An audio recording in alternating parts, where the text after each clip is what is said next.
All right. All right. So we're recording. So, guys, welcome.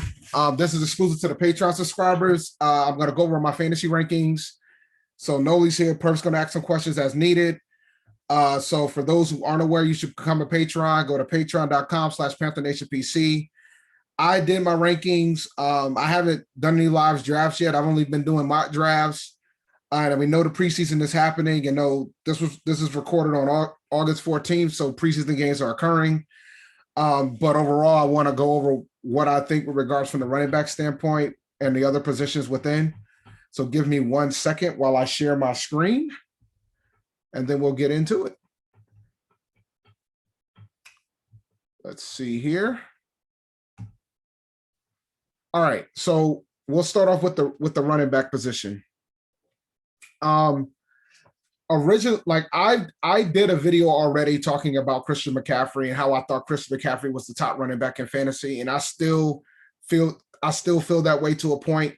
But I bumped up Alvin Kamara to number 1 due to the Michael Thomas injury, and it's looking like Michael Thomas might not even be on the roster because there's talks of him getting traded.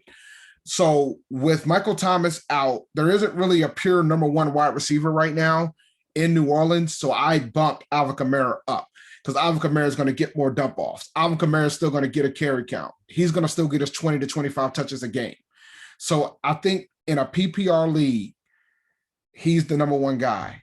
And then we have Christian McCaffrey, Derrick Henry, Dalvin Cook. I don't have an issue taking those 4 guys number 1 overall. It's just about the preference of what you would like to see and what you want and what you expect. So like if I see Kamara, McCaffrey, Henry, or Cook go number 1 overall, I wouldn't be stunned by it. It's kind of that close. It's pretty much based on preference. For me, it's Kamara. I think Kamara is going to get all the work in New Orleans now with Michael Thomas gone.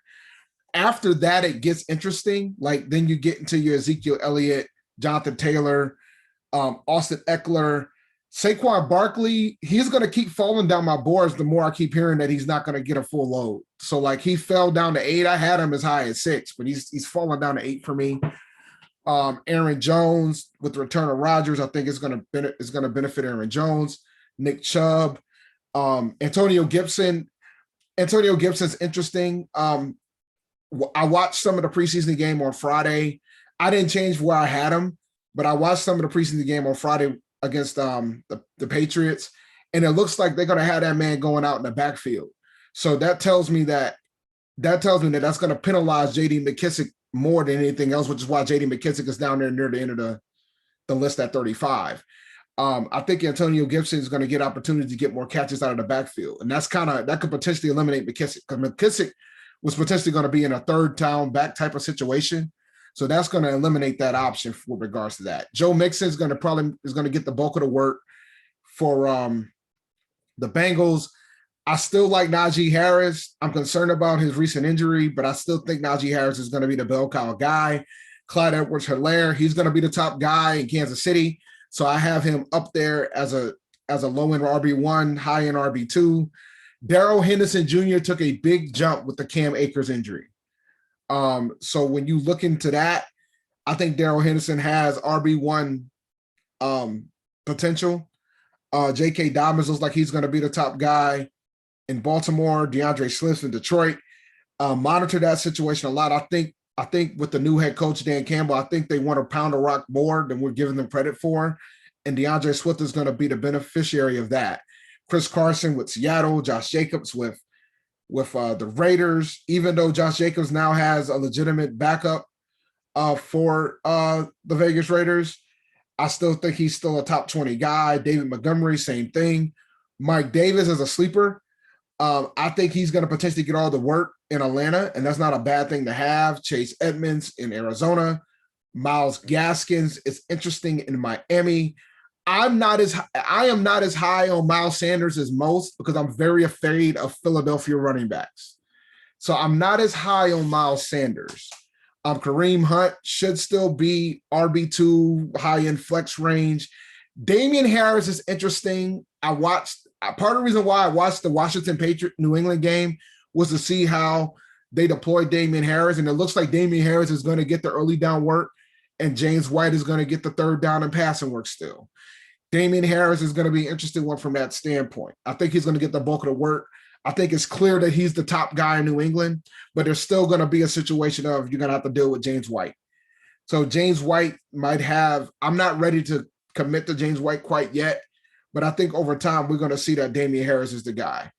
Noli, you brought up the fact that you have to work with these multiple backfields, and Raheem Mostert is a cog to that.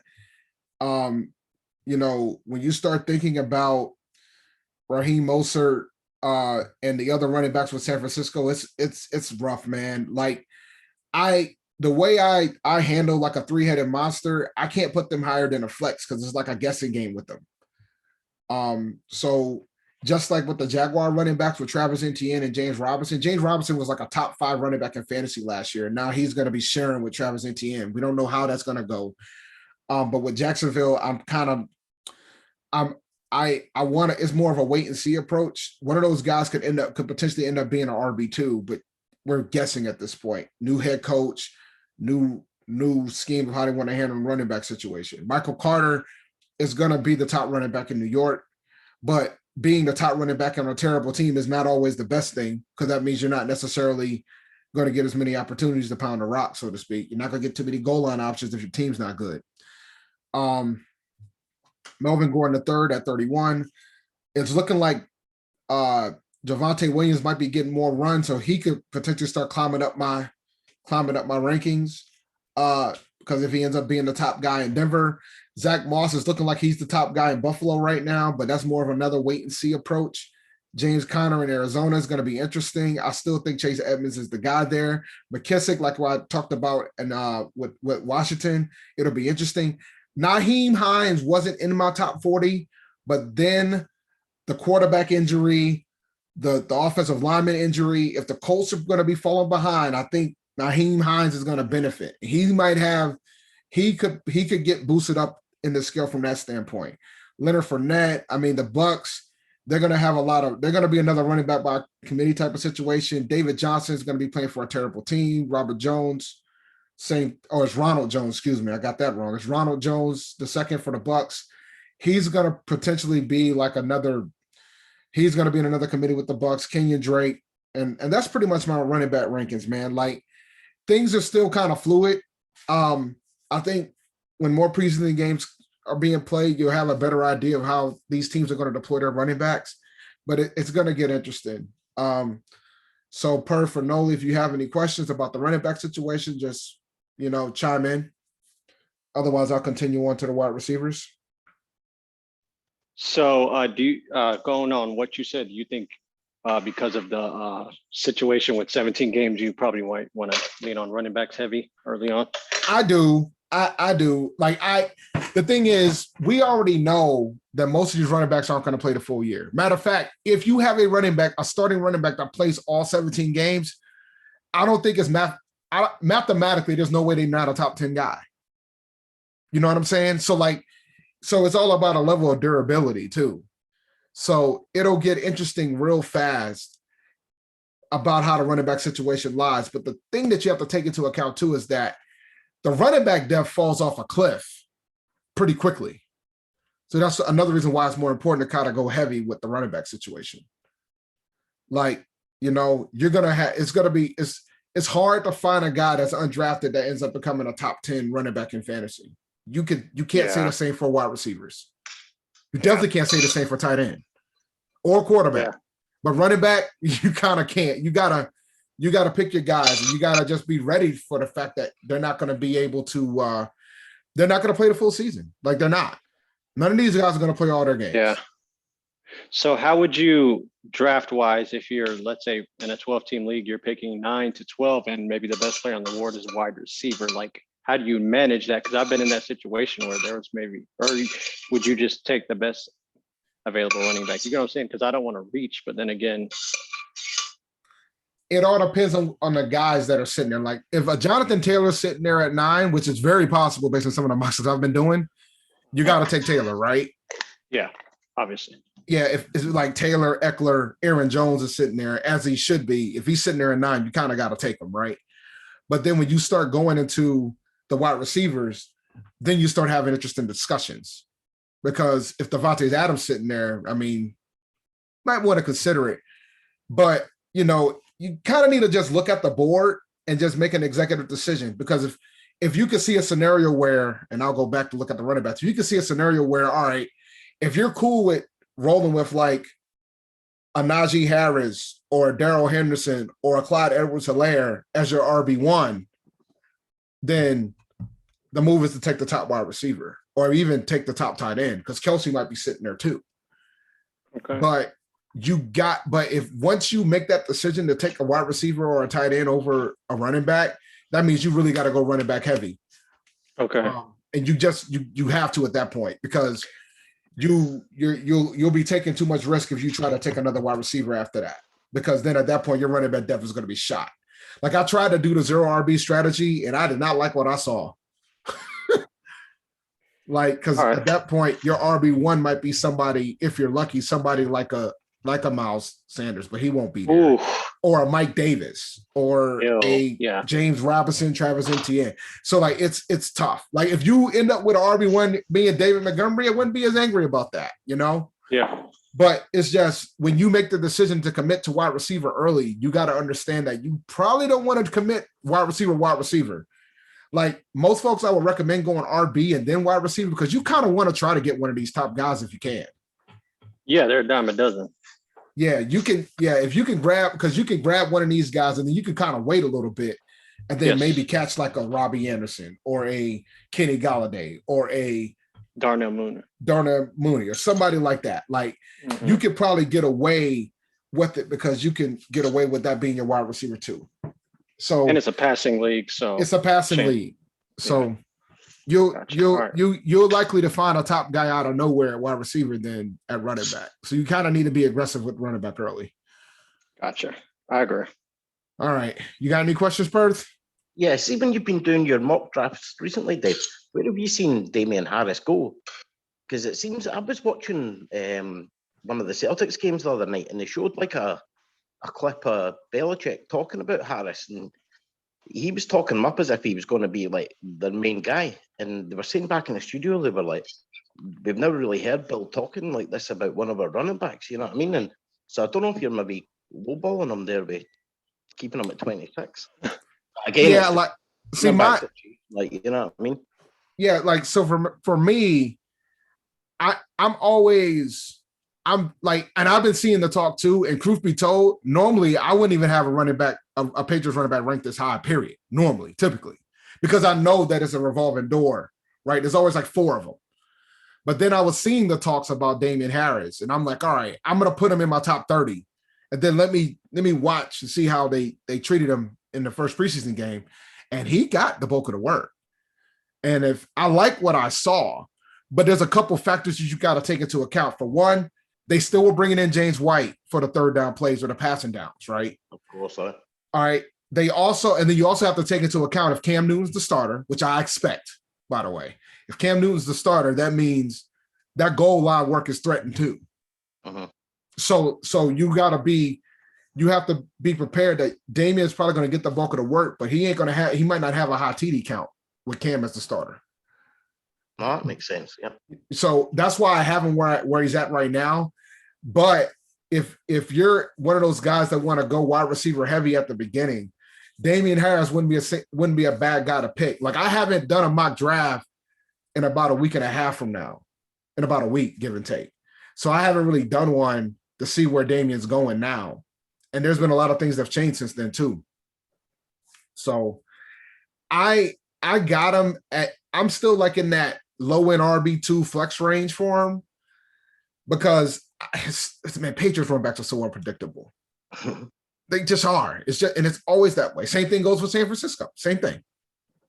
Like it's Russian roulette, man. But I'm happy that they're finally talking about a guy. So it gives me somebody to aim for. And then, of course, what will happen is Sony Michel becomes the top guy of week 1. And then I'm just throwing my papers in the air. But the preseason game, it was clear as day that Sony Michel was the backup. Like he didn't see hardly no love until after all the twos were in, until Mac Jones showed up. So that says a lot. because typically they would rotate running backs per series, and that didn't happen. So that was interesting to see. I will say that.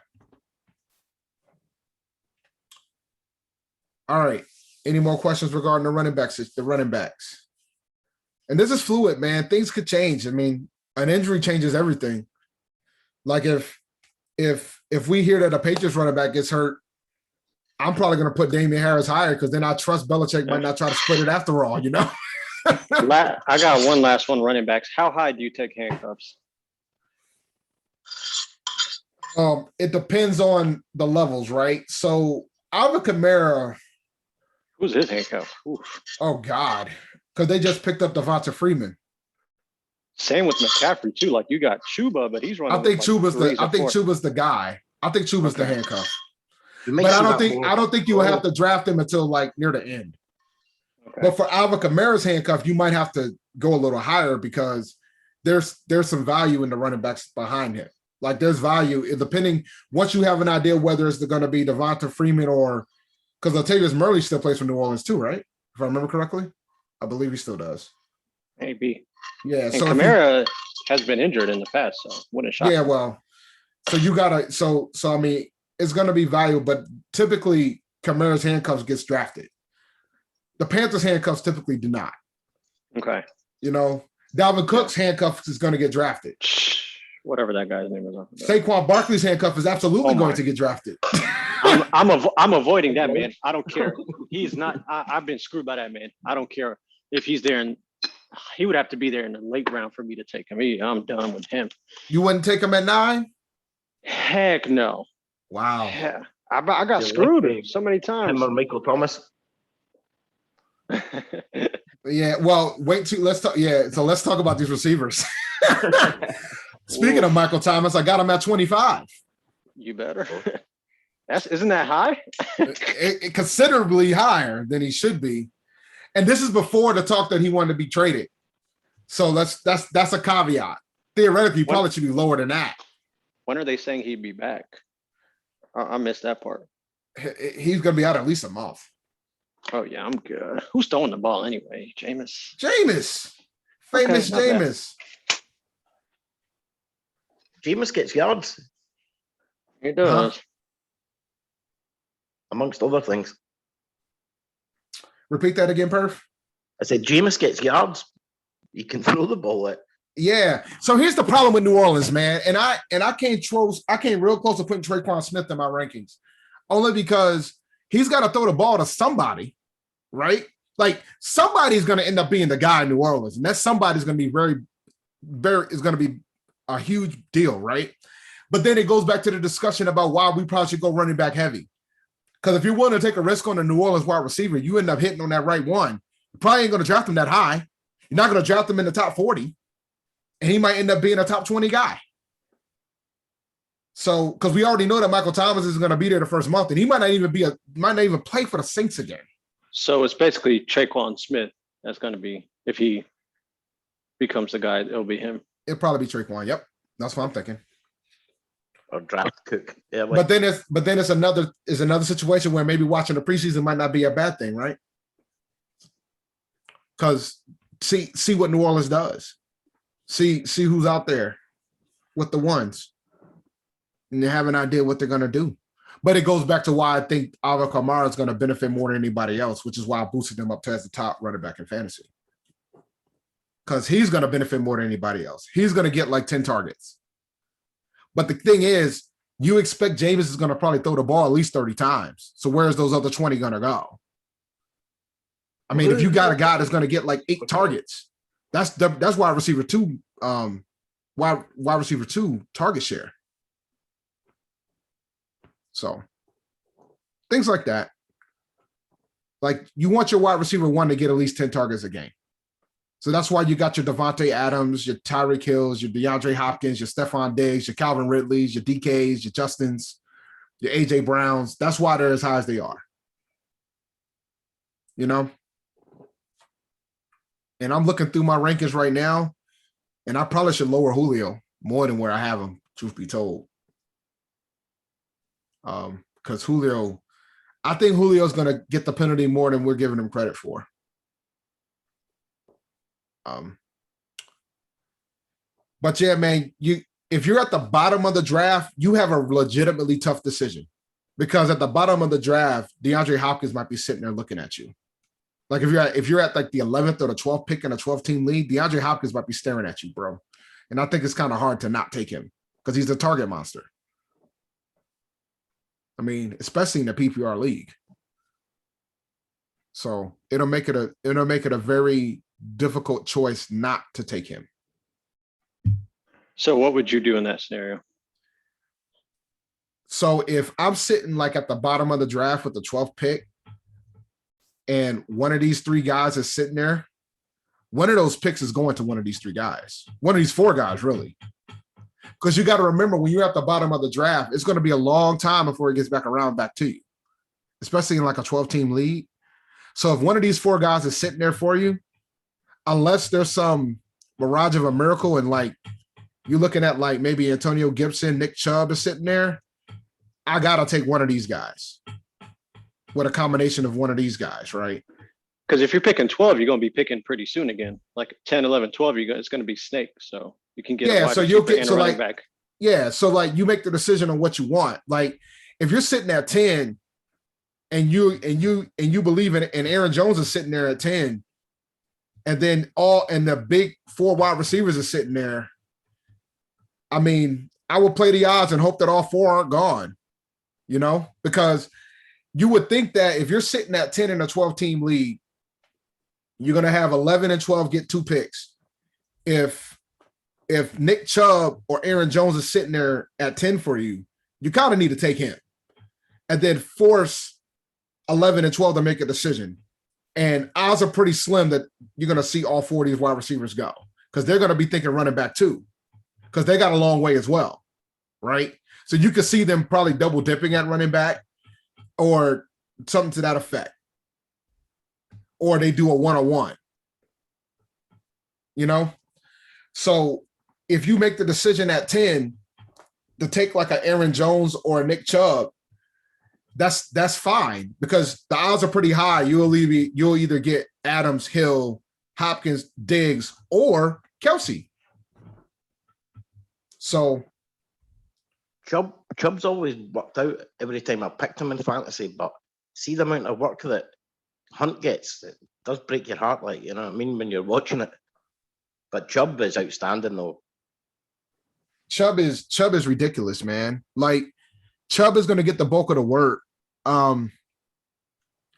The Browns running back situation is a thing where you can legitimately start both of them. Like if you drafted both of them, you can start them both every week and not have nothing to work. Kind of like D'Angelo Williams and Jonathan Stewart back in the day. I was just about to say that. They're the closest thing. Yeah. 2008, 2009. Yeah. You could start both of them and be very happy. And you wouldn't be mad either because you'll probably get an RB1 out of one of them and RB2 out of the other. Huh. You can't be mad at that. So, and then if one of them goes down, you got a top 5 running back in your hands at that point. Mm-hmm. So it wouldn't be a bad strat. If there's one set of running backs that you could legitimately do that with, it would be Cleveland with Chubb and Hunt. And I wouldn't have an issue with it whatsoever. So, but back to the wide receivers. You see where I got DJ Moore? You see where I got DJ Moore, guys? All right. I brought up this statistic earlier and a few weeks ago on the podcast, but only 2 teams had 3 1,000-yard wide receivers. No, 3 top 20 wide receivers in fantasy, excuse me. Top 25, I think it was. And that's Carolina and Pittsburgh. So keep that Diggs 4. Yeah, I got Diggs 4, man. You think they're gonna take a little step back? Who, Buffalo? Yeah. I mean, of course, yeah, because I think the Patriots are gonna win the division. What? I do. Bro, I hate to get off topic, but what's up with your folks up in Boston? All the media I see is, oh my God, Mac is a starter. Looks like a young Brady. I be seeing this stuff on my timeline. Has the transitions like they've lost their minds and anointed this man the starter. I'm like, yo, Dude, they've compared this man to Tom. Look, they've been comparing Mac Jones to Tom Brady since he got drafted, bro. but ever since that first preseason game, there's just been an acceleration of just freak out, like, oh my God, he's a guy. And I'm like, did y'all forget how Jarrett Stidham looked in his first game? I mean, I'll say this. I think Jones looked better than he is, and he's probably going to be better than like Zach Wilson. But they just want Cam out at all costs. That's crazy. The thing that people fail to realize is that Jones is going up against the second string. Like, Belichick's not stupid, man. He's starting Cam. What made it worse is when they, and I hate to cut short, what made it worse is like you saw when Cam was out there, they were going I formation, like it was very conservative. And then when Matt got out there, it was like 4 or 5 wide for obvious reasons. You weren't going up against Chase Young and Montez Sweat, but I think that's what made it even worse. Like you saw completely different offense. Well, but the thing is, what you also saw is that Bill Belichick knows who the starter is already. You follow me? Yeah. Like exactly and that's the thing. Like everybody's hyping it up, but the reality is Bill knows who a starter is. He ain't changing his mind. Cam's the guy. Unless Cam gets hurt, Cam's starting week 1. He's probably going to start for the whole year. Mac's going to sit on the bench, and that's not a bad thing. It's a mutual thing for both. Mac gets to sit on the bench, learn behind Cam, and understand Cam's what out of there after this year. And then Cam's out of there after this year. And my only thing is what happens if Cam has like a bad game or maybe doesn't play well, but it's just one. Oh, it's the same thing that happened last year when Cam had a bad game. He heads to the bench and the backup comes in, but then the following week Cam starts because he got sat. People forget he went to the bench a few times last season. Cam did, but you knew he was always going to come in. I feel like if he gets benched now, there's no coming back. With Mac being drafted. Bill's not gonna do that, man. Bill knows. Bill knows. You don't think the leash is short? No. He's got to be terrible, dude. No. Cam's the leader of the team. That's the thing people keep failing to realize. He's the leader of the team. He got voted as captain in his first season as a Patriot. He's the leader of that team. Not happy. I know the fan base ain't happy, but not happy. We'll see where he goes next year, but I like these rankings. McLaurin, I'm a little weary of Ryan Fitzpatrick, but I mean the dude's a beast. Target monster, bro. Oh, that's true. I forgot. He's gonna get more than 10. Easy. Yeah, target monster. Like there's a trend with the top 10 guys. They're all gonna get all the targets for the team.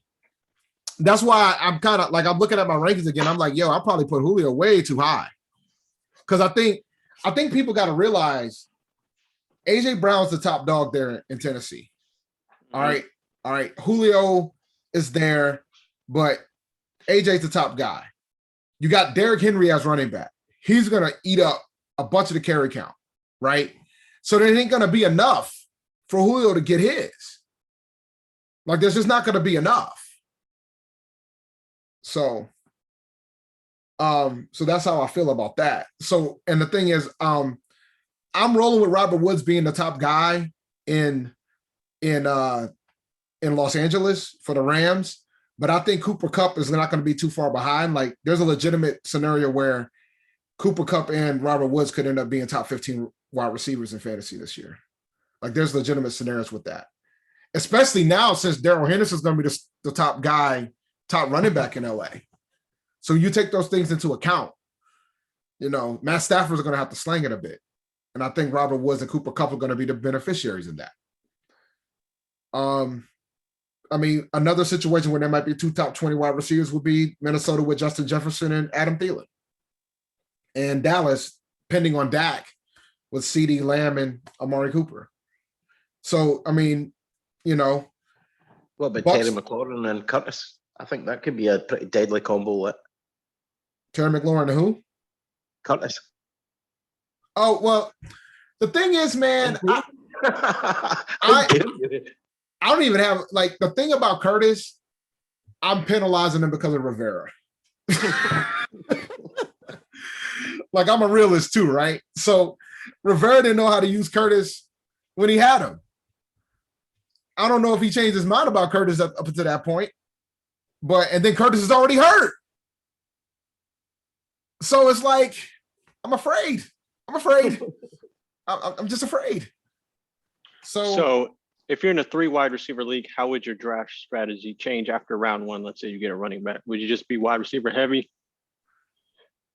Yeah, I would monitor my board. Like, if you're gonna take a running back early, then you definitely got to take. If you're gonna take a running back in the first, you definitely got to take a wide receiver in the second. If you got a 3 wide receiver set. Now, I'm assuming, but then again, it depends. Like, are you gonna? Is there a flex? Is it 2 running back, 3 wide receiver, no flex? And a flex, I think. Oh, so then you kind of can kind of wrestle with it a little bit differently then because Okay. you can start 3 running backs. Yes. So then you got some level of flexibility of how you want to handle it. So then you can kind of roll with BPA based on your board, right? Because now you're going to start 3 running backs, 3 wide receivers. If your 3rd wide receiver is weak, so be it. But if you got a strong set of running backs, it'll supersede that because you can find a wide receiver 3 later in your rounds, like a Jarvis Landry. You might be sitting there, or so you kind of. Because if you have a situation where everybody's taking these wide receivers and then you're sitting at your board and you're looking like, yo, I don't like none of these guys here, but there's a really damn good running back sitting there. Like there's a David Montgomery sitting there or a Josh Jacobs sitting there. Probably need to consider doing it, pulling the trigger on him. Because if you're talking about a 12-team league, wide receiver with 3 wide receivers, that means somebody's going to have to start Curtis Samuel or DJ Chark as a wide receiver 3 potentially. Some maybe at a wide receiver 2, depending on how the board goes. But you don't want to overshoot if you can. Like you don't want to reach if you can avoid it. I mean, sometimes your board makes the decision for you, but I say have your rankings down. And then make your decisions as you go. Like if you see a run on wide receivers, then maybe you might not have a choice. But in a 3 wide receiver set, you definitely want to try to get one of these top 10 guys if you can. See, the good thing about wide receivers is you can pick them up on the waiver wire. Like I think last year in one of my leagues, the best wide receiver I had was somebody I think I picked up Cole Beasley, and he was like one of the best wide receivers I had. Like so. Chase Claypool balled last season, and he wasn't drafted. Any sleepers you got? I mean, I think everyone's is Darnell Mooney, but anybody else? Mooney, sleeper, running back, or wide receiver? Well, one of my big sleepers for running back for me is Michael Carter. And I'm keeping an eye on Javonte Williams in that situation in Denver. Those are probably the big 2 for me. Zach Moss is interesting too. But I wouldn't count Devin Singletary out quite yet. But I think like the Jacksonville situation it gives me such a headache because James Robinson was so good and they drafted Travis Etienne and they're out here giving him all this time. So that's a tough one for wide receivers, man. Mooney, all right. Yeah, Mooney's one. I think Landry is not getting enough credit on how good he should be this upcoming year. I think if Odell Beckham gets hurt again, Landry could jump up the board. I think people are not giving Brandon Cooks enough love, considering that he could potentially be the guy in Houston, which means that he will get all the targets. So, like, even if Houston's a terrible team, somebody's going to get this work, and that the guy that's going to benefit from it is Brandon Cooks. Even a wide receiver on a terrible team isn't a bad thing, especially if he's the one. So, guys like that, I think Tyler Boyd is being forgotten. And look at me, I got T. Higgins and Jamar Chase ahead of him in my rankings, but I think Tyler Boyd is a forgotten guy that's going to be able to get some target share as well. I mean, Robbie is going to be interesting for us. Terrence Marshall is going to be interesting depending on how the season goes. Like Terrence Marshall could be a fantasy winner if he makes strides as a wide receiver and takes over more of the wide receiver 2 position in Carolina. Like if we anticipate Darnold's going to be good and Terrence Marshall starts getting more play time, he could be somebody that starts eating up at Robert Anderson's target share near the end of the season. And whoever, like, I can't remember off the top of my head right now, but whoever the wide receiver 2 is for Atlanta, whoever off the top of my head, I can't remember his name right now, but whoever is going to be on the other side for the Falcons, that's a sleeper too. Matt Ryan's going to throw the ball at least 30 times a game. 10 of them are going to Ridley. Where are the other 20 going? Some are going to go to Pitts. Some might go to Mike Davis. Some got to go to that wide receiver too. So whoever that wide receiver two is, and I can't remember. Let me pull it up because now it's going to bother me if I don't. So let me pull up the Falcons depth chart real quick. Russell Gage Yeah, I think it is Russell Gage. or Zacchaeus? Hold on. Let me see. Come on, Falcons. Where's your depth chart? Let's see. Russell Gage. Looks like their starting lineup has 3 wide receiver sets, but yeah, Russell Gage.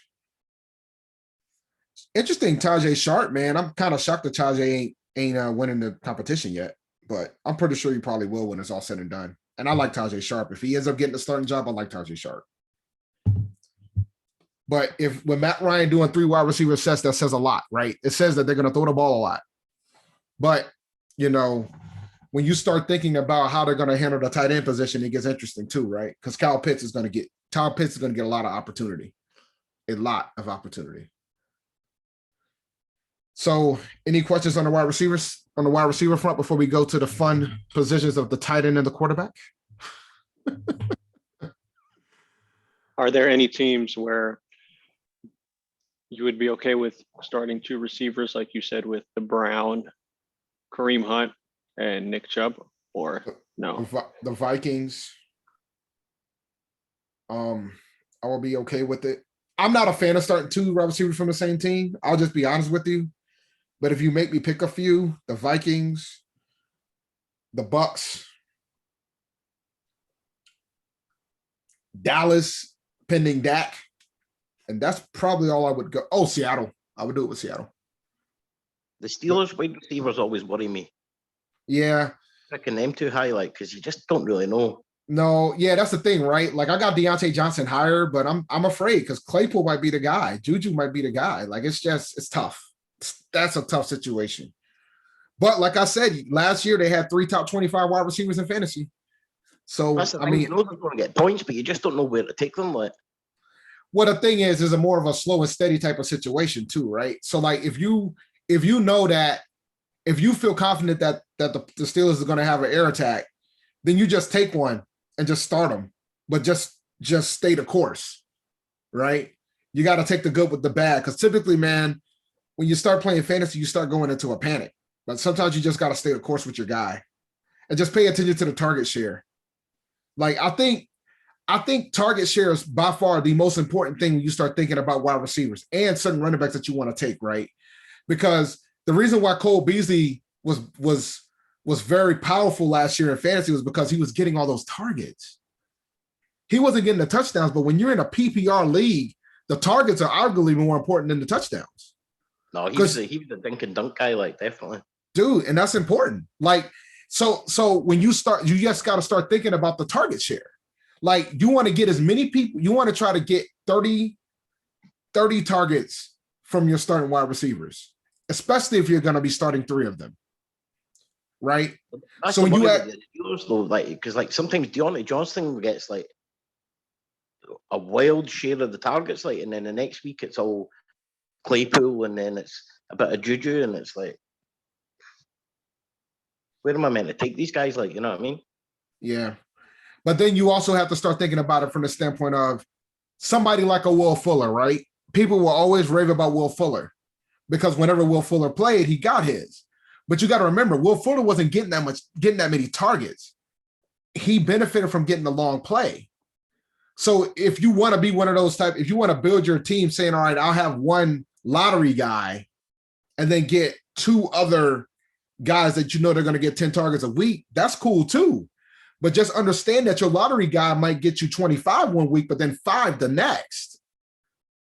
So you got to decide how you want to build your team. You could typically, for me, I don't really look for the home run hitters like that. If I have one, great. But for me, I want the guy that's getting the 10 targets because targets turn into receptions and receptions turn into touchdowns.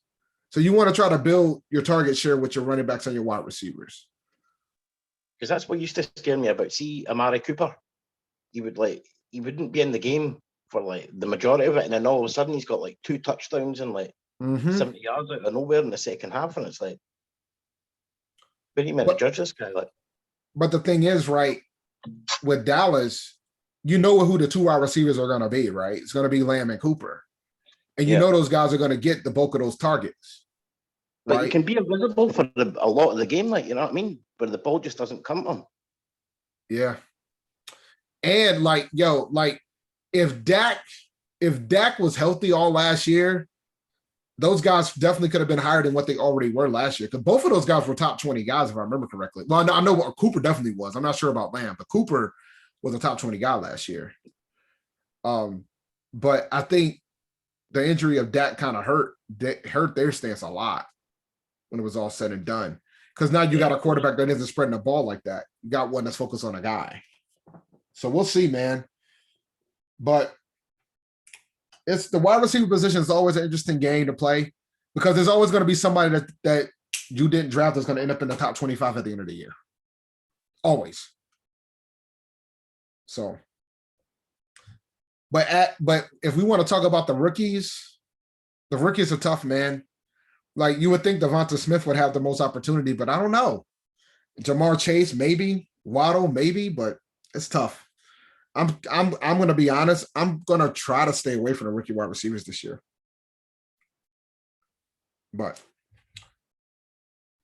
all right. Are there any rookies you would like take? Let's say we get into later rounds and we're filling out our bench. Who would you prefer, Waddle or Smith or someone that's not in the top 40? What rookie would you? Well, I got Smith in the top 40, but if I'm trying to, Oh, you fill do. my- Okay. yeah, I would probably go with Smith. But I'm also trying, but I'm also paying attention to what's going on in the preseason and how much these kids are playing.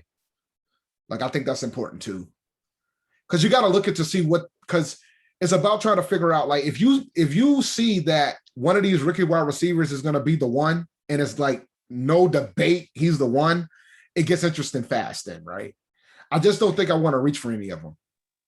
But like if we go into the preseason and we see that Devonta Smith is getting all these damn targets, then Devonta Smith is gonna climb up my board. Like part of the reason why Terrence Marshall isn't here is because I don't think Terrence Marshall is gonna be at best the 4th option in Carolina. So it's kind of hard for me to see him getting that many targets right now. You know, maybe over time it might change, but right now I just don't see it. But Devonta His Smith, connection to Joe Brady, I think he's going to surprise. Robbie's going to be a little upset. That's just me. But also, you got Robbie connection with Sam Darnold. So we'll see. yeah, see, that's the thing. Like, we got a new quarterback. We got Joe Brady's been there. We know DJ Moore is going to get the targets. Like, I think there's not a debate there. But then the debate, and then Christian McCaffrey's going to get his targets. But then the debate becomes on who's going to get the targets after them. It's a safe assumption that Robbie's going to be first up, right? But then after that, then who? We've been talking about the Sam Darnold to Dan Arnold connection. Exactly. I could see him being the biggest sleeper in fantasy this year. See, out with obviously the Panthers fans, because I think he is going to put up serious numbers this year. Like, I mean, we have to debate on what we're thinking that how many targets you think he's going to get. If he gets 5 targets for a tight end, that ain't too bad. But I at think the he's same, going to be the touchdown target though. Like, I could see him being a bit of a monster in the red zone. Like, obviously, this is me being a optimistic Panthers fan. Like, you know what I mean? But I've got a good feeling about him. Like, and you random, can see in pre-season as well the amount of targets that he's getting and the connection that they two seem to have built up already. Like, so random thing that I just saw, Patrick Surtain just got a pick 6. Ooh, against.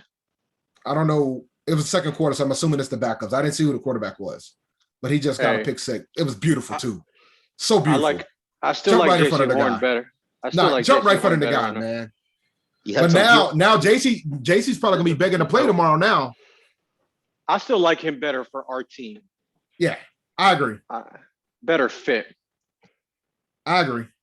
And he's, from everything we've seen, granted it's in camp, he looks the part. Like he just needs to work on his hands. I still didn't catch who that was. Oh, that was beautiful though. Oh God, that was beautiful. That was so beautiful how you did that. All right. Here's my tight ends, man. And here's my philosophy on tight ends. After the first 4 go, you could probably wait a bit. I think. I think Kelsey's the cream of the crop. He's the only guy I'll probably be cool with taking in the first round. Waller, I'm cool with him taking in the second. Kittle, I'm cool with him taking in the second. I will wait a bit for Kyle, maybe to like the 4th, 5th round. Mark Andrews, 5th round. Logan Thomas, 5th round. 5th, 6th round. After that, I'm waiting. Like I think I'd rather So build my running. how much? So Travis Kelce to Kyle Pitts, what round range would you take him? Obviously, a lot depends on the board, but what round range are you comfortable with? Kelsey, I would take him. I wouldn't have it if you're at the bottom of the first round and you don't Or- like the wide receivers that are available to you. Mhm, mhm. I would be fine with taking Kelsey at the bottom of the first. And then you would take him 2nd round, 3rd round, obviously. Oh, absolutely. If And then Kelsey Derek- falls to me in the second, I'm taking him. Okay, he's and then not. What about He's been Waller going in the and first round. Pitts? The Yes? lowest I've seen him go was 10. Because Kelsey, Okay. in essence, is a wide receiver 1. Yes. Oh, give- okay, got you. It gives you a distinct advantage at the tight end position. Okay, so Waller, Kittle, Pitts. What's the lowest you think they would go? And I'm guessing where would you take them? Are you thinking rounds 2 to 4 for those, Yeah. or rounds 2? Okay. Yeah. Like Waller probably go in the second. 3rd at the latest. Same with Kittle. Those are the cream of the crop. Like Kelsey's like Kelsey's like here. Then it's like Waller, Kittle, Pitts, right? Pitts, and then like Andrews, Logan. Now, when you say wait after the top 4, how long we talking? When's the next round you even consider number Like- 5 through 20? Like for me, if I don't get one of the top 3 guys, like Pitts is interesting only because, and I got Pitts higher than most. Let me be clear. I think a lot of folks have Hawkinson, Andrews, and Logan Thomas ahead of Pitts. Like I got Pitts number 4 for a reason, because I think Pitts is going to end up being the second target share in Atlanta. You know what I'm saying? So for a tight end to be the second, I think Pitts is going to have the second highest amount of target share in Atlanta. So for him to be that high, that's why I have him at 4. For a tight end to have that amount of target share says something, right? But I think once Kelsey, Waller, Kittle goes off the board, I'm thinking like 4th, 5th round. If Pitts is there, I'm probably going to pull the trigger if I feel comfortable with my positioning with the running back and the wide receivers at that point, right? But if Pitts is gone after round 5, I'm waiting a minute, bro. I'm waiting. Because I think like Logan Thomas, Jonnu Smith, Noah Fant, like these guys, it gets random real fast after the top 10. Like it's random. Like 11 through 20, one of these guys could end up top 10. But you don't know which one because if you don't get Kelsey, Waller, Kittle, or Pitts, you're gonna be at an advantage. You're gonna be at a disadvantage every week. Like I really think Jonnu is a sleeper. he is. He is. And the thing about Jonnu is that I think he could easily end up top 5. Because of his yards after catch. Like you Yep. could throw a tight end screen to him. And like you saw a little bit on the preseason, he just took Yeah. a crossing route. And like how many tight ends can do that? Kelsey, Waller, Kittle, Pitts, and him. I don't Like there's no other tight end where literally you could throw a tight end screen and he can take it to the house. Like it's very Olsen in his prime, but all these other tight ends are kind of all right. I'm gonna catch it where I'm at and I'm going down. yeah, so like my philosophy on the tight end position is if you ain't got one of these top 3 or 4 guys, you kind of are sitting in the spot where, all right, you're going to have situations where one week they're going to have like 10 points. Another week they might only have like 4. So how do you adjust if you're drafting and let's say a 12-team league and you miss out on one of the top 4? How do you, I guess, adjust so that because you can still win a league without having one of the top No, 4 tight ends. Absolutely, you can. It's- Like, that what do out. you, so how do you adjust so that you aren't getting a 2-pointer, a 3-pointer from your tight end, like so that you aren't completely screwed? Because sometimes it can come down to a tight end if let's say you you're can, running you back. have to. So there's a couple options, right? So the first option is you make the decision to stream tight ends every week, and you stream against a team that struggles against the tight end position. Cleveland historically has been one of those teams. Arizona historically has been one of those teams. The Giants historically has been one of those teams. So you can just leverage that. I did that one season. It was kind of fun. Like, I think there was a streak where like whoever went up against Cleveland, they gave up a touchdown to a tight end for like 9 straight weeks or something like that. Like shit like that. Because once you start getting into the 11 to 20 round, you're talking about TD dependent tight ends. Like, we were just talking about how Dan Arnold could be a sleeper, but I think Dan Arnold's ability to be a sleeper is going to be about him being a touchdown dependent tight end. And a lot of these guys near the bottom are going to be that. But somebody like a Austin Hooper, he could potentially get a decent target share, especially if one of the wide receivers gets hurt again. Like, there's some tight ends that are going to benefit from that. But somebody like a Mike Gesicki, Hunter Henry, when he gets back, because I guess he got hurt again, Robert Tanyan. So they're going to get a decent chunk of target share, but these guys might be more TD dependent. Like, the guys that are in the top 10, I think you want to try to get one of these guys if you can. And it's just most on preference. Like, if you, like you said, Noli, if you think Jonnu Smith's a sleeper, I wouldn't have an issue reaching with him after the top 4 are gone. You know what I'm saying? How and I'm high kinda, for him though? You're thinking though. You don't want to reach too well, I 5, mean, 6, around 5, yeah, 6. 5, 6, Okay. but like, I think my thing is this: for the person who takes Travis Kelce in the first round, they're gonna get damaged somewhere else. You know what I'm saying? So when you make the decision to take a tight end in the first round, that means that your running back depth is going to be at risk, or your wide receiver depth is going to be at risk, because you're probably taking Travis Kelce near the bottom of the first round.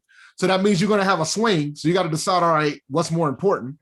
If you decide to go with a running back, which would probably be the smart thing to do, your wide receivers are going to be suffering when you come back around to you.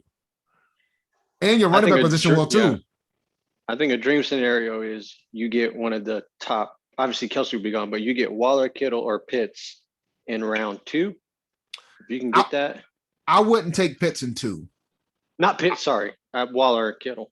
Yeah, I would be fine with that. If you want to go that route. Pay attention to Waller. I think Waller recently got hurt as well. And it's Derek Carr still throwing to him, but he still was a beast. He gets all the targets, man. Like, that's the key. Like, the top 3 guys get 10 targets a week. That's wide receiver. That's wide receiver target share. That's wide receiver 1 target share. And the thing is, Jonnu Smith has the potential to do the same, and so does Kyle Pitts, and so does Mark Andrews.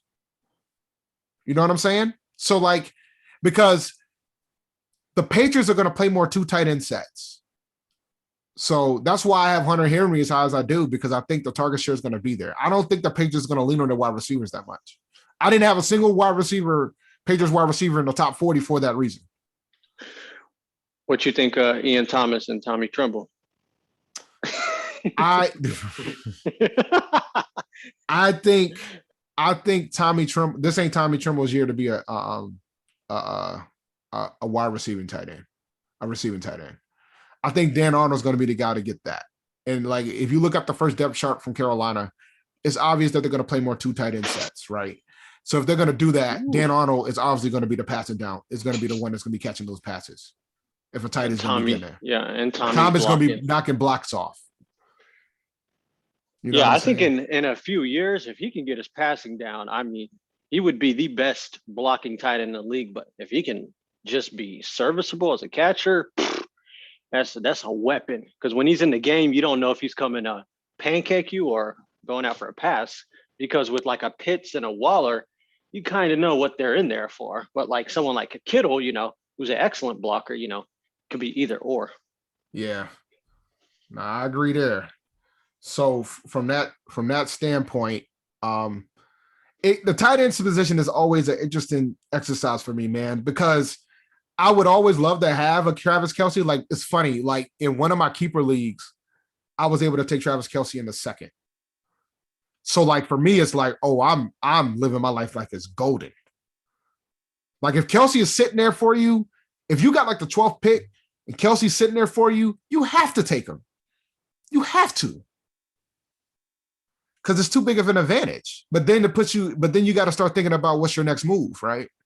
Because if Kelce's sitting there at 12, that means the running backs went heavy, or the wide receivers might have went heavy. So you would just get whichever one didn't go heavy that next pick right after. Mm-hmm. Mm-hmm. And then you're going to have to be savvy with Mhm. whatever you. But the thing is, having Travis Kelce means you have an advantage every week at a position, and you can't be mad at that. That's why he's been going.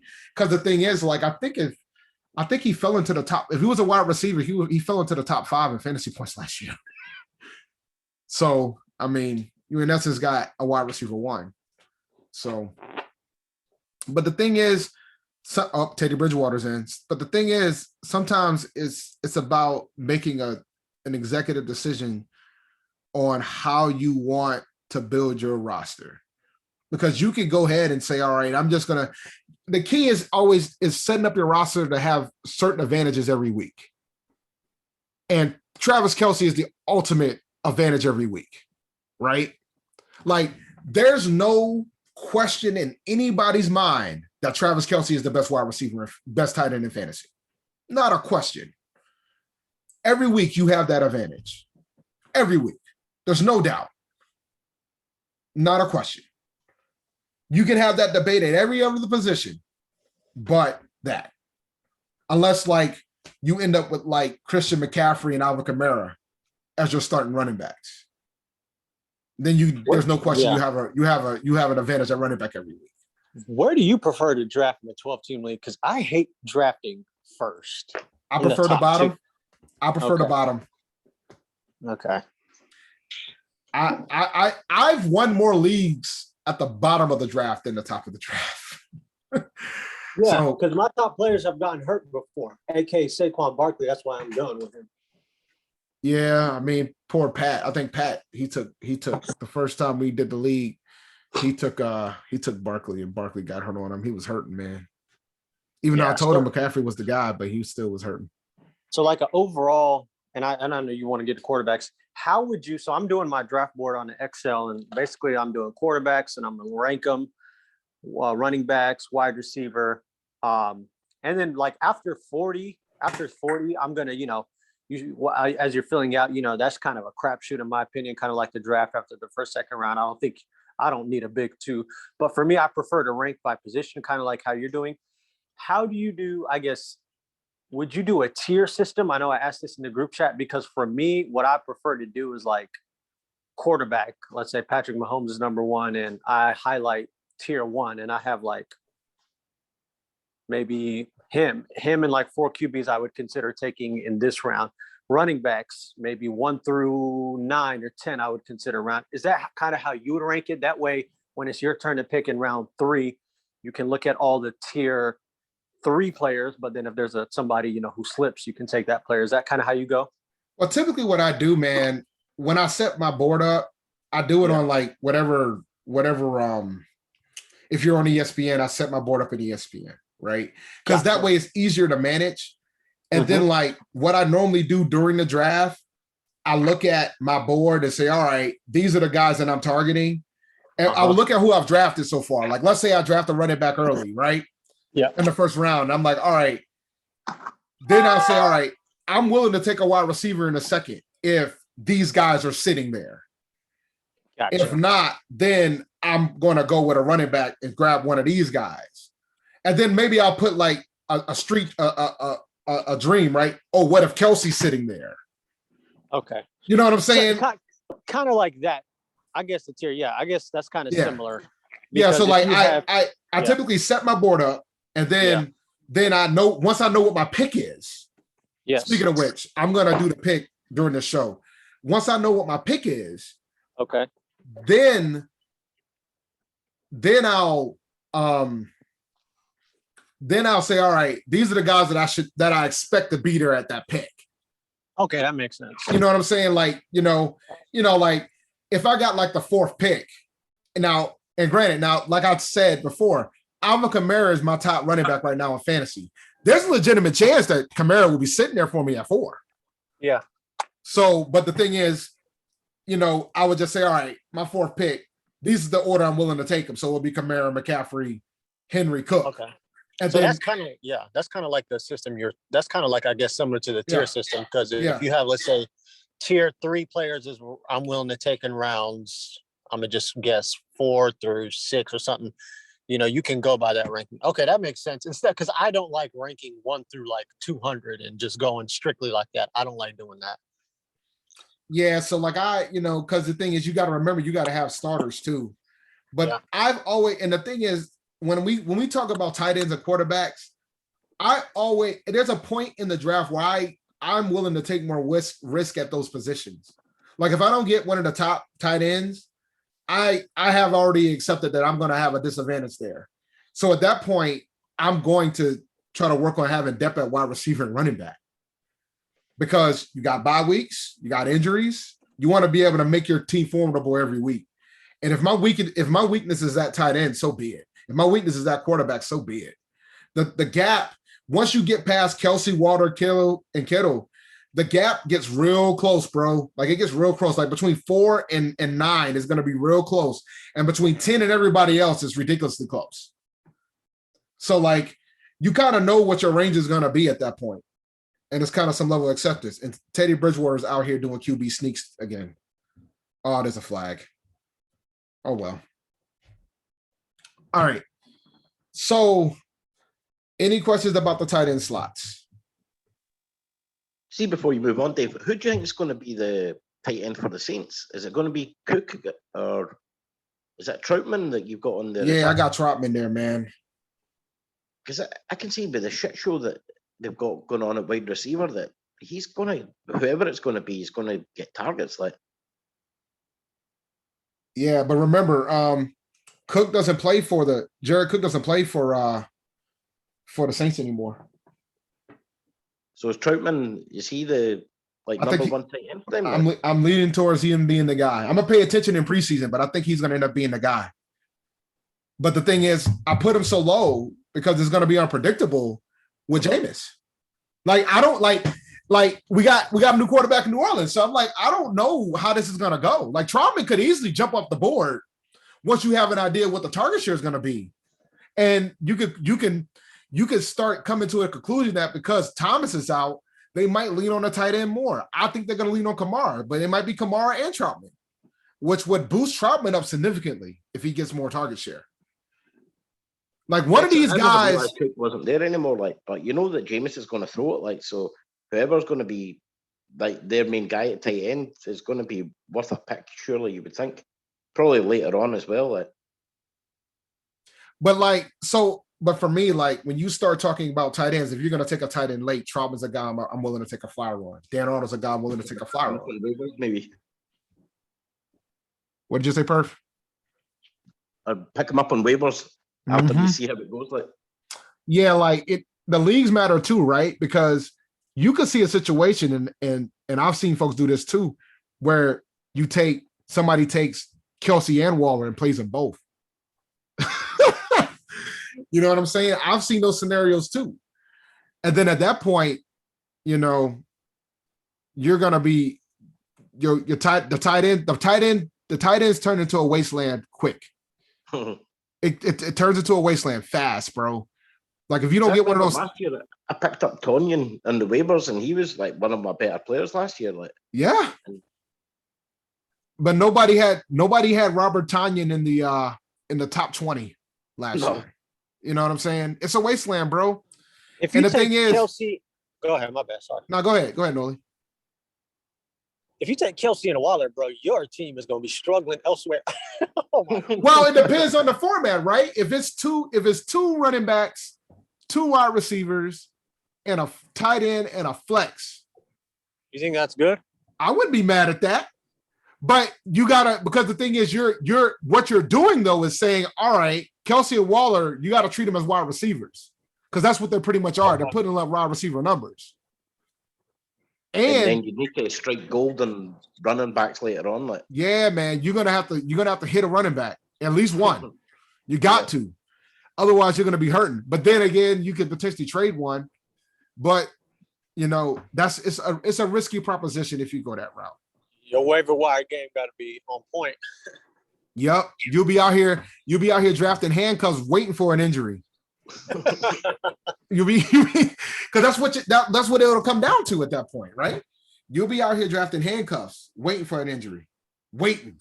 Like you'll be sitting there, like just keeping the pieces together to grind out wins as you go, and then you're gonna have to. Then once somebody injury happens, like if Josh Jacobs go down, here comes Kenyon Drake. You know what I'm saying? I think I'd rather get like a Kelsey Waller and then bet on somebody who's kind of lower, who, you know, because there's always going to be a tight end that just comes out of nowhere. I would rather do that. That's just, but hey, if you got it like that, I don't. People do it because if you're in a PPR league and you know somebody's getting a target share, I mean, but I just think going tight end would be tough on the running back situation. You probably can make it back up at receiver, but running back is going to make it hard, bro. Yep. You know, because you still got to start two. That's the rule. All right. Let's talk about these quarterbacks, man. Oof. Let's talk about these quarterbacks. Y'all know my philosophy on quarterbacks. Josh Allen. Oh yeah. I'm sticking to my guns. No. Yes. Yes. that's what Slim got to say about this, Josh Allen. Okay. I'm sticking. Look, man, I did a whole video talking about why I thought Josh Allen was going to be QB1. Cam Newton, that. Oh my God. I did another video saying that he was top 10. So I'm sticking to my guns, bro. I stand by. Yeah. Cam Newton had 14 rushing touchdowns last year. 12. Or 12, whatever. It was the second most in his career. Yeah. I know that much. He had 12 rushing touchdowns last year. Cam Newton's the reason why I'm nervous about Damian Harris. Here's my thing. Maybe it's just me being an outsider. You're up there, but like, it seems like this dude, Mac Jones, like really does have a chance. Like, I don't believe it, but like, it looks like he's about to be in the mix to start week 1. I can't see it happening, but it's not happening. Is the whole media and fan base just that delusional? Yes. Yes. Yep. So, because my thing is, they're giving him all these reps in the event that, because I disagree. I don't think Cam is 100% locked to start the entire year. I think if he starts performing poorly, they're going to make the move to Mac. What do you think was the quote unquote agreement between him and Belichick that people keep saying? Oh, with Cam? Yeah. Oh, Cam's playing the season. Like, I don't think Cam re-signs with New England if he didn't feel like he was going to be the starter there. The entire season? Okay. Yeah. I that's just my opinion on it. I think, you know, Cam was playing fine before he got COVID. More than fine. Shit. Dude, Cam was balling before he caught the Rona. Now, like that being said, it doesn't seem like my brother's gotten the vaccine yet either. Yeah. So I am worried from that standpoint. We already saw Lamar Jackson catch it again. Was the symptoms worse the second time or about the same? Or I have no idea. But he still doesn't want to take the vaccine either. But my thing is, I'm concerned about that aspect of it. But you got to be concerned about that for everybody, bro. Because you can't be out here trying to guess who got the shot, who don't. But now you're looking at my rankings, and I know some of these spots are jarred as hell, but I think there's some things you got to take into consideration. Dave, is that a Hard Knocks pick, number 4? That's wild. Dak Prescott, number 4. Yeah, Dak's number 4, bro. That's Hard Knocks, Dave. That's madness. But the thing is, Dak was the number 1 quarterback in fantasy before his injury. Would you take him ahead of Lamar? Yeah. If he's going to be playing week 1, that's a caveat too. Like I did this ranking last week. So like, if he's playing week 1, yes. But here's the thing. I think like, for example, ain't nobody gonna be drafting Cam Newton. You know what I'm saying? So I have him high on my list, but I know he's probably not gonna get drafted. And if he does get drafted, it's gonna be at the bottom of the draft. Uh-huh. So like so in my head, it's like, all right, I think Cam's a top 10 guy. I don't have to spend high draft capital to get him. You know what I'm saying? Just like I think Patrick Mahomes is going to be the first quarterback taken, right? Like, let's say somebody takes Mahomes in the 5th round, hypothetically, right? He'll go in the 5th round. He'll probably be the first one taken. Josh might not go to the 7th round. I might get the top. Yeah. I might get the top quarterback in the 7th round. That's the other thing you got to watch out for when drafting, because like you may have Cam Newton at 10, but you got to be smart and know the people drafting in your league. Obviously, sometimes people like in the Panther Nation podcast draft, the one that we're doing, the one that's going to happen for my league, and the one that Rashad's going to end up doing for the one in Charlotte. For those 2 leagues, Cam's going to get drafted. Yeah, there's not a doubt in my mind, right? But like in my high stakes league, where you know they ain't that many Panthers fans in there, Cam might not get drafted. I could pick him up on waivers. Yeah, and that's tough because like we can do that for Panthers, but like other players, like I guess you just got to play careful with sleepers because you may have somebody ranked pretty high that the consensus has them ranked super low, but there's no need to take them that high when you can get them later. It's kind of give and take that you got to do. Yeah, but now the other thing that we always got to talk about the quarterback position is about the art of how big the advantage truly is. That's what I wanted to ask you because my strategy since the very first time I played fantasy, I do not like drafting quarterbacks relatively high. I don't either. I would rather wait till round 7, round 8 to even consider. I think like obviously it'd be nice to have a Josh Allen or Patrick Mahomes, but I just don't like drafting quarterbacks. Well, the thing is, like, I have Josh Allen at number 1, but there's a lot of folks that have Mahomes and Murray. I got Mahomes. I got Mahomes 1, Allen 2. So, like, but the thing is, like, sometimes you could play the board too. Like, if you're drafting away, and then all of a sudden Mahomes go in like the 5th or the 6th round. So then at that point, you just watch to see what comes next. Because sometimes when the first quarterback goes, then a run starts. Yes. So then at that point, you make the decision whether you want to ride the run or take advantage of the depth. You know what I'm saying? So like if Mahomes go and then Allen goes immediately, then Kyler goes, then Dak goes, and then you sitting there, you're like, do I want to take Aaron Rodgers here? And you start asking yourself, do you want to take another running back or another guy that you could potentially start and wait it out a little bit longer? I'm gonna tell you 2 guys I'm gonna avoid. I know you got them in there. It's Jones and Mayfield. I'm good on those. Yeah, but the thing is, consider this too, man. If you're in a 12-team league, you shouldn't be starting them guys anyway. Yeah. Like, and the thing is, another sleeper would be Jameis. Like, if you think the Saints are going to be behind a lot, they're going to be firing all cylinders. Jameis could end up being top 10. Some of these guys could end up being top 10. If Fields wins the starting job, he got a shot to be top 10. How high would you think about drafting him? Because, you know, the preseason buzz, the way that it's going, people are going to be mad for him, like, you know what I mean? Because he was outstanding tonight, watching him, like. Yeah, no, he was good. But the thing is, you got to take into account a lot of other factors. Like, he hasn't even won the job yet, bro. Like, he's there right now, but he hasn't won a job yet. But you know fine well, if Dalton has a rocky start, the fans will tear that stadium apart to get him in. Like, you know what I mean? You saw the reception he got tonight, just taking the field, the standing ovation. Like, you know, it's the same thing. It's the same thing that happened with Mac Jones in New England. It all depends on what the coach's plan is. I think Cam's got a bit more of a solid position there, like, you know what I mean, than Dalton. I think that Dalton's more of a mentor type towards bringing Fields in, like, you know what I mean. I think Cam, as you say, could probably start the whole season, like. Definitely not Dalton. Nah, Dalton ain't gonna make it, bro. And the thing that sucks is that Dalton. I think you want to talk about a deal. I think Dalton was given the inkling that he was going to be the starter this year, and then they drafted a quarterback in the first round. To be fair, I don't think they expected they would be in position to get Fields too. Definitely not. So, but with Cam, I could see that. My thing is, it was, and I get it, it was the Washington offensive line, but those were two completely different offenses when Cam and Mac was there. And I know, and I've seen enough from Cam in practice, but like, I need to see them allow Cam to do what they let Mac did in a game.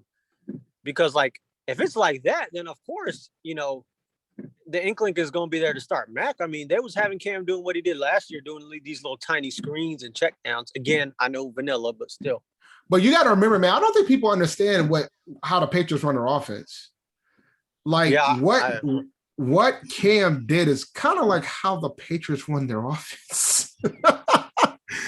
And that's the thing people keep failing to realize. I think there's some false perception that Brady was out here. They were saying what Mac did is how they run their offense.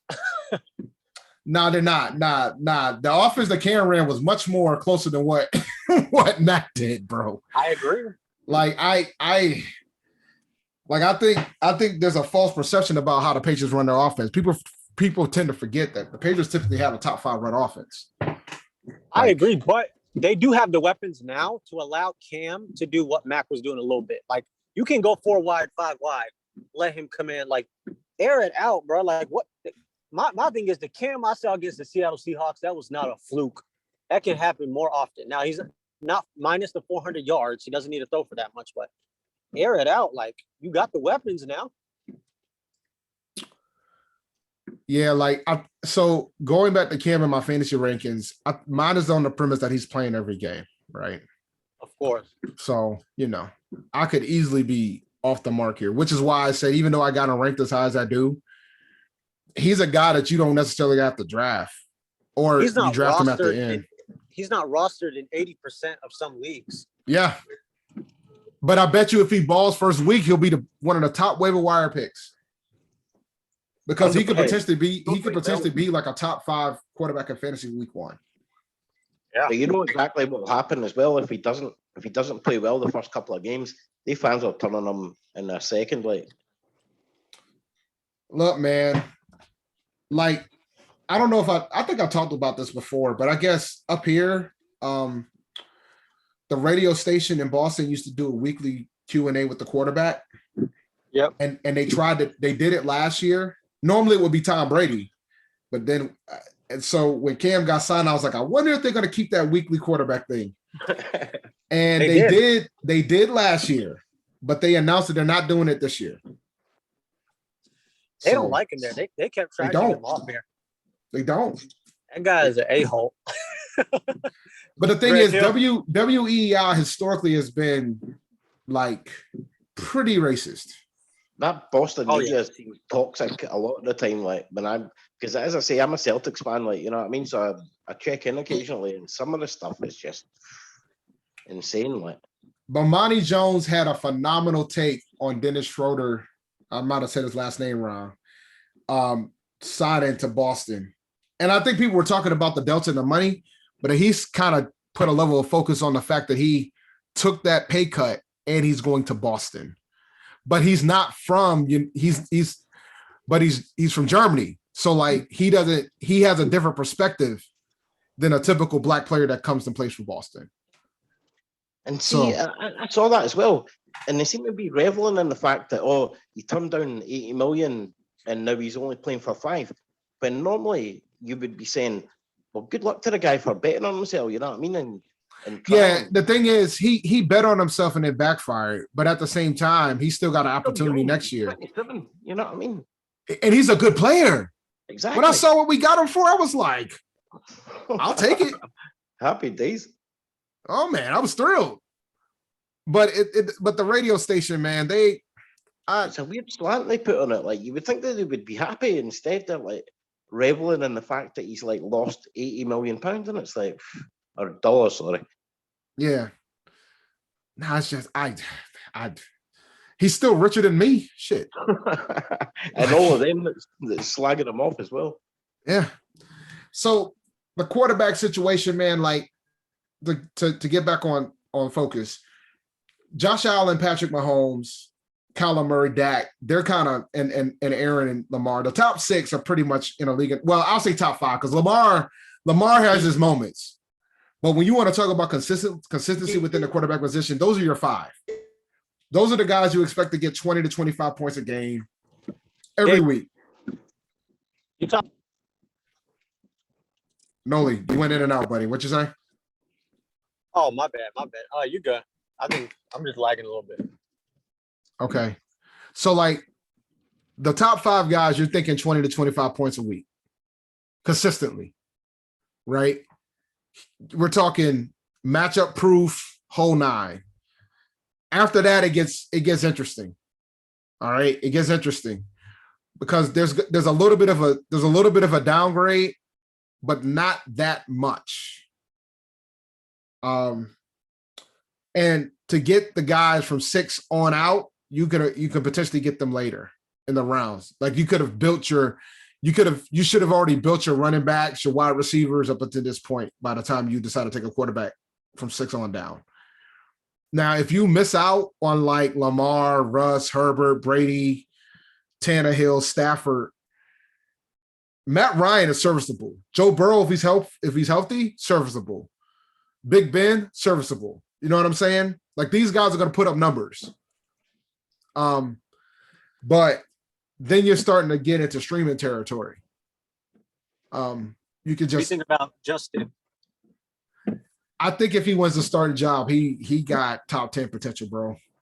That's why I think he can get 20 a game like it's nothing with his rushing ability. Mm-hmm. And you notice the reason why I put him as high is because I think his rushing ability would help him.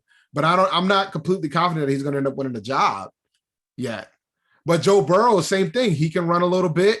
Like you want to try to get a running quarterback if you can. But the caveat of that too is that running quarterbacks are likely to get hurt because they're taking more pounding than all these other guys. But Yeah, like, would you roster Trey Lance as a backup? no, Okay. not unless like it doesn't sound like he's gonna win that job, bro. I think they're gonna go with Jimmy G. I noticed So there's someone on your list that has a couple of 1,000-yard wide receivers that is missing. Like, repeat that again, Perf. You went in and out. sorry, I said I noticed there's someone with a couple of 1,000-yard receivers that isn't on your list. Like, Oh, you're talking about from a wide receiver rankings? Like who? no, so a quarterback that's got a couple of wide receivers that are over the. Oh yeah. Yeah, I mean, of course you're gonna lean towards that quarterback position, but like we're in such a pass happy league, man. Like there's so many quarterbacks that are gonna throw for 4,000 yards. Like Sam Darnold has a shot to throw for 4,000 yards. That's who I'm talking about. Darnold, it's tough, man, because if we're as bad as we think we're gonna be, then he's gonna get a lot of yards off that strength. Darnold might be the type of guy that could win you a fantasy championship if you know that he's going to be behind all the damn time. So it's just hard because there's going to be so many. Like Matt Ryan's going to throw for 4,000 yards, but I think I'd rather start Matt Ryan over Sam Darnold. And that's the thing. If you got DJ ranked so high in the wide receiving rankings, like, you know what I mean, you're kind of betting on Sam having a good year.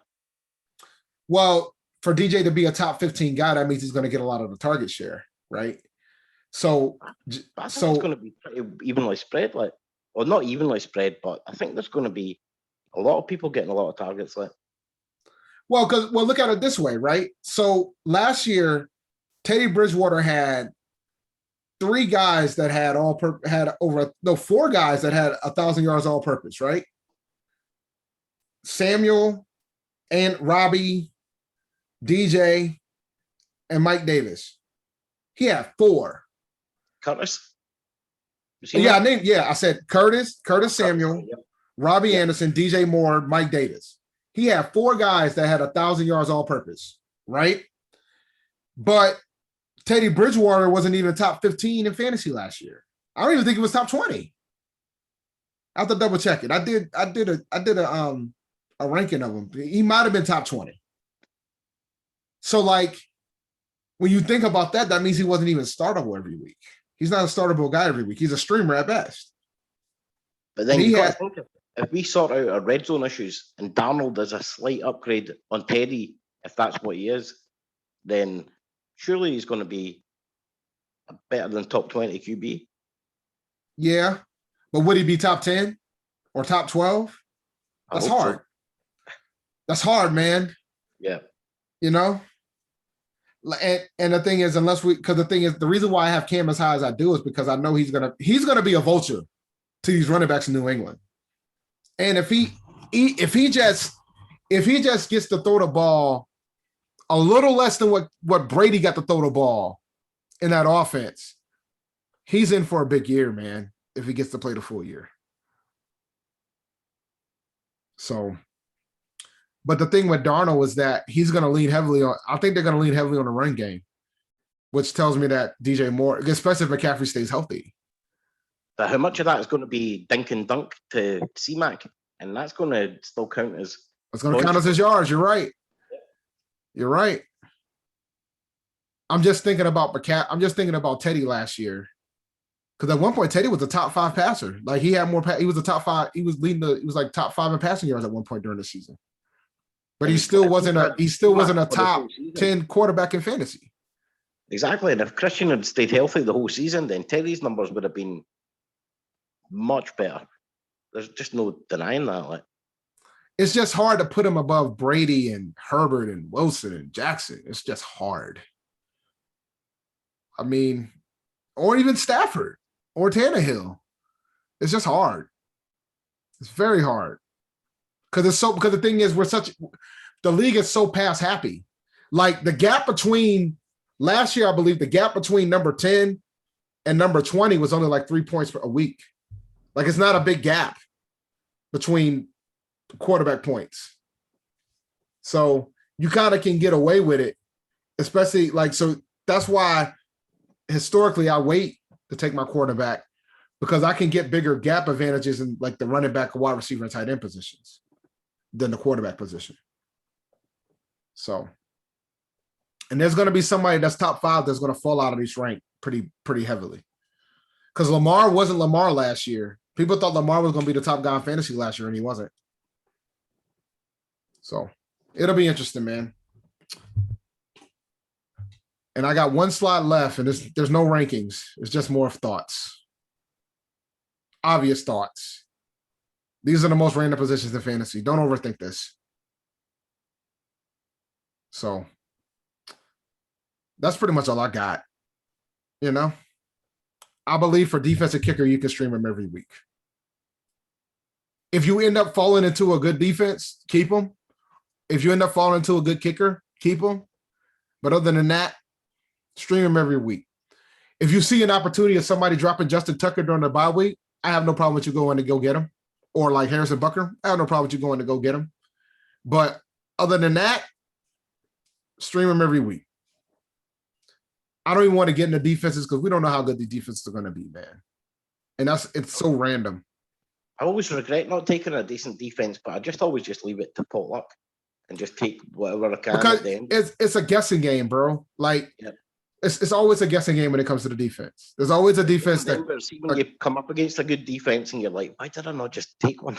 You know what I mean? yeah. But typically what I end up doing, I stream until I feel like I have somebody that I have confidence in. Like when you look at the rankings for the defenses every year, it's always a who's who. There's never like a bookend defense. Like you would think the Rams would be a great defense to utilize, right? But sacks are random. TDs are random for defenses. You're guessing. So I typically just stream against bad teams. I'm like, oh, who's the Jets playing this week? So, for example, the Panthers play the Jets week 1. The Panthers are a very streamable defense week 1.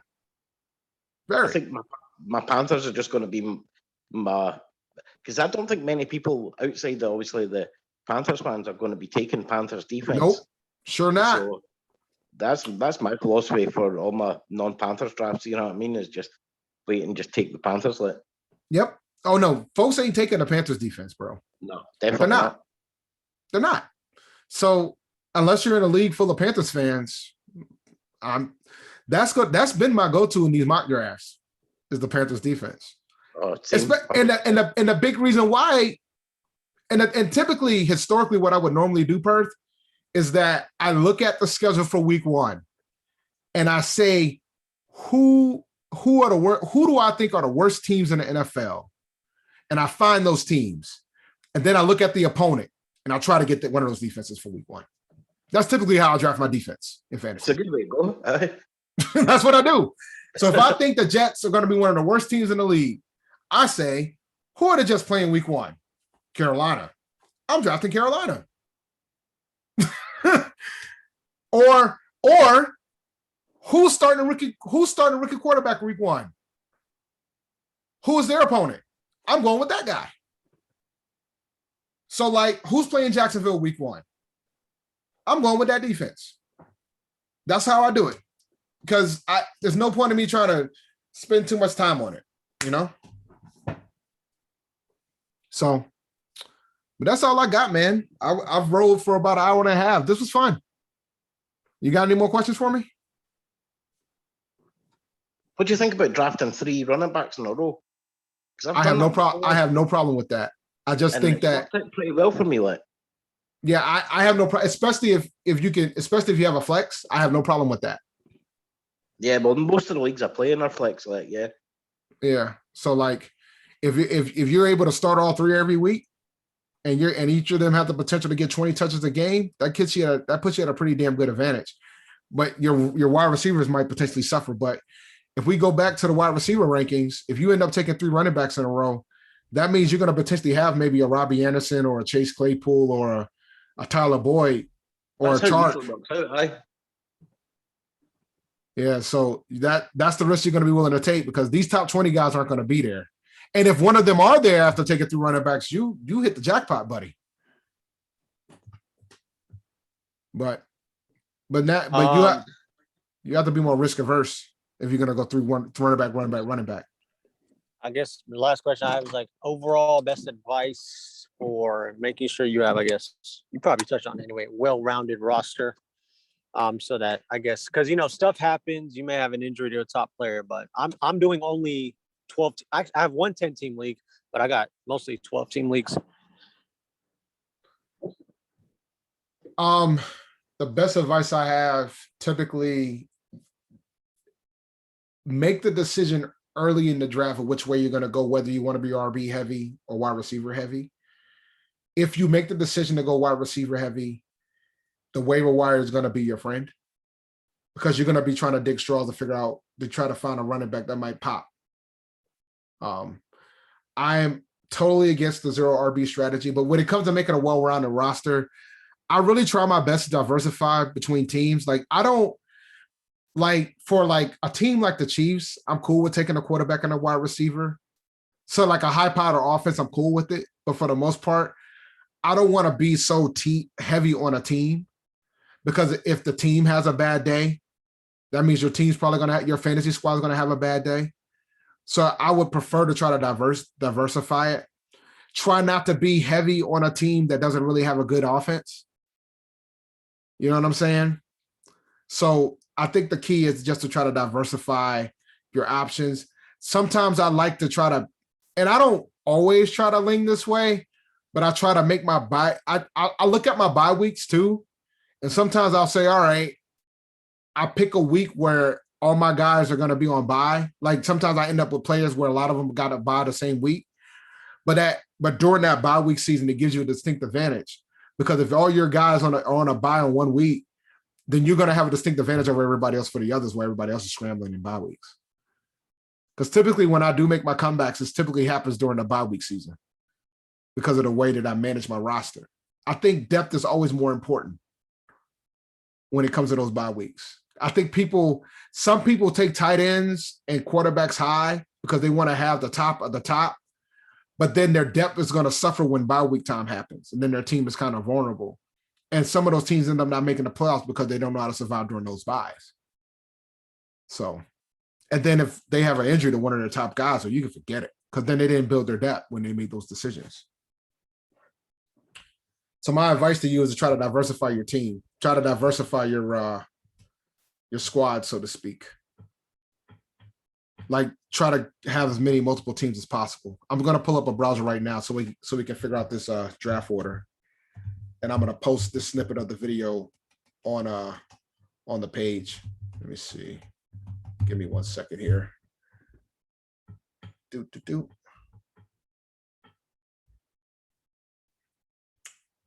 I logged in. Nope, of course I'm not. Let's see. Denver's beating the crap out of Minnesota, man. Let's see here.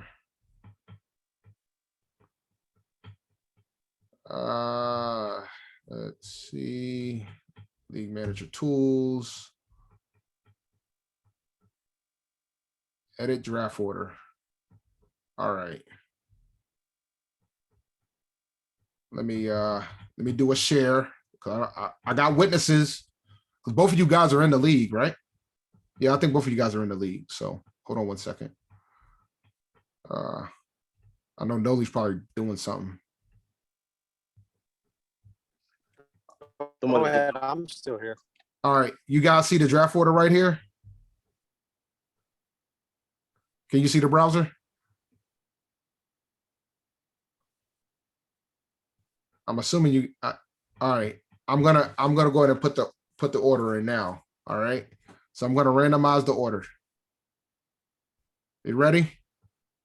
Go on, Dave, I trust you. All right, randomize order.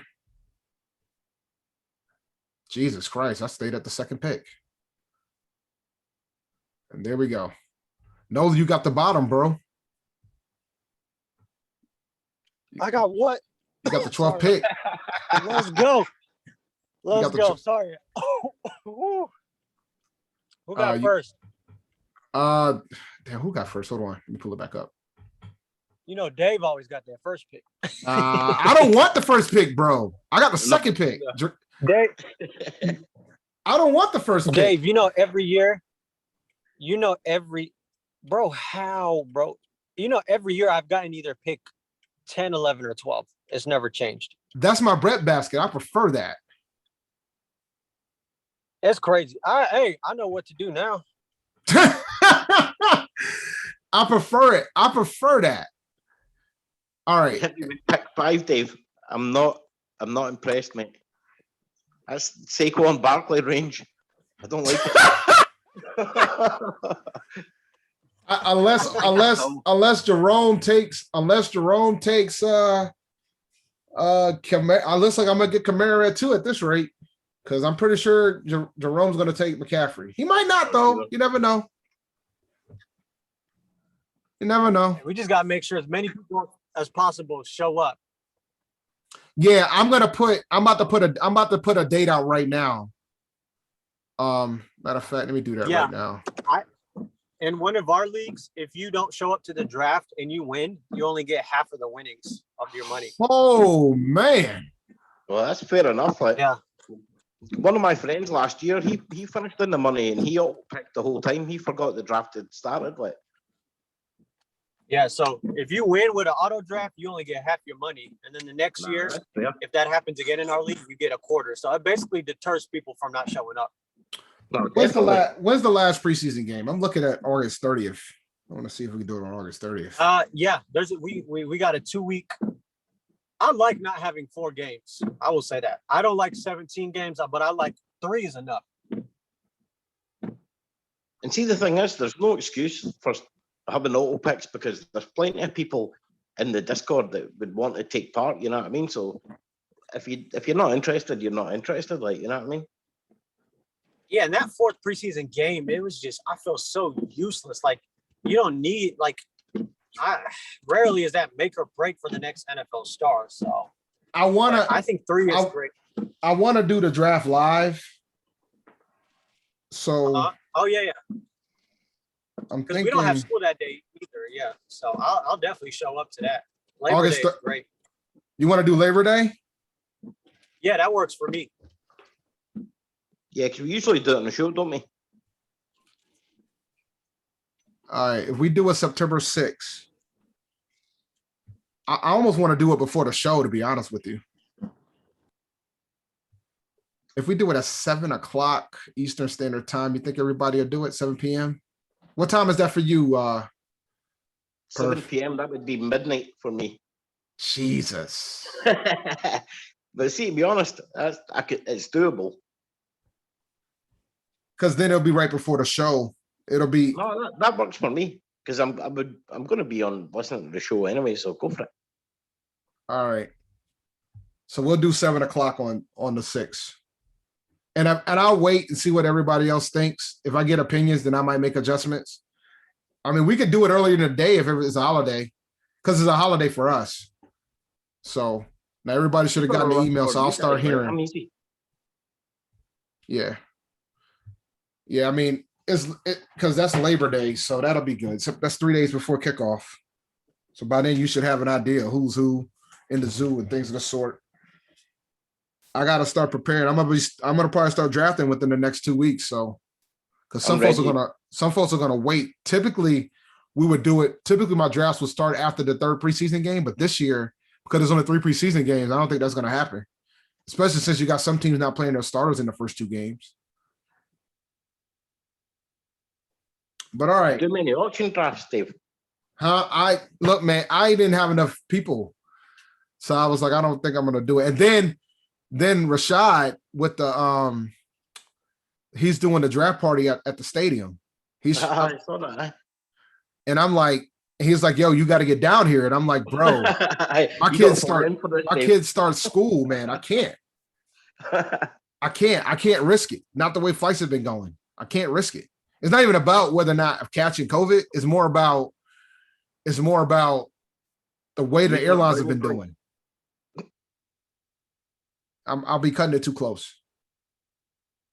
It's a big ask to fly in for a draft party. You know what I mean? It's a big ask. No, I think if I was more confident that the flights would stay, but like every single trip that I've had, like even in my July trip, my flight changed twice. I got a trip coming in September. My flights changed twice. It's just a lot of uncertainty, isn't it? Yeah, it's not like, and then like I was supposed to be going to North Carolina for homecoming in October. And my flight changed and I had to call the airline and say, hey man, I got to get back home because I'm flying back on Halloween. My son's birthday party is on Halloween. So I'm trying to fly back in time for that too. And they changed my flight so I wouldn't make it in time. So now I'm going to be taking a 5 a.m. flight out of Greensboro to fly home. So it's just, I might have to cancel the whole trip altogether, but we'll see. Oh, fingers crossed for you anyway. Yeah, man. But all right, man, this was fun.